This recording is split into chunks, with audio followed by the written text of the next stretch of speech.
like you said, there's so much that we're doing wrong with change. There are stats that kind of say, like, back in like in the 90s, there was a study done, I think it was by John Kotter, that said like only 30% of organizational change was successful. Then years later, there was another study, I think it was like '08, that kind of verified that, since like '95, it's still only 30% of organizational change is successful. Then up until like 2021, we saw a big improvement in our success rate, which went up to 34% of organizational change. So, Woohoo! yeah, huge.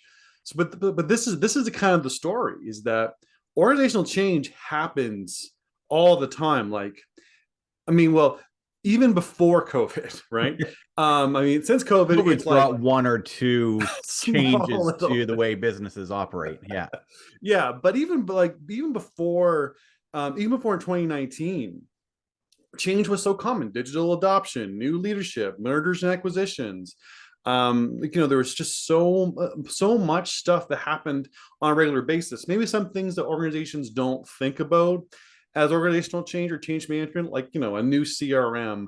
They might not think of that needing change management, or a new leadership, or a new strategic direction. They may not necessarily think of it, but all of that is organizational change. So it's a sad reality if you think about it. It's kind of happening to every company all the time, and we are only a successful a third of the time.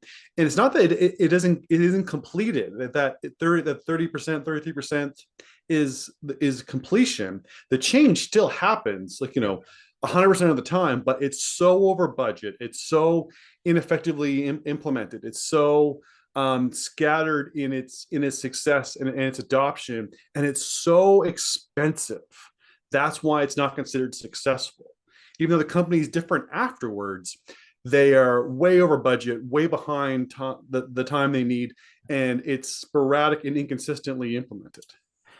And I think that's a really good distinction, because the stats alone are scary, right? If you hear, a fully 2/3 of all change fails, and Mhm. you look at, oh, well, we've gone through change and things are different now, so we must have succeeded. We're not a part of that 2/3.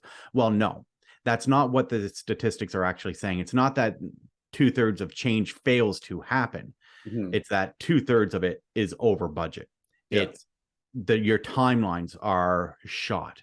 You haven't generated buy-in. The adoption of the new change has not gone smoothly. Yeah, you And I burned think out your employees, change fatigue, all this other kind of stuff. This is all the negative implications of it being poorly managed. yeah. Yeah, I think those stats are a really great call to action, right? Things need to change, and that change needs to be managed.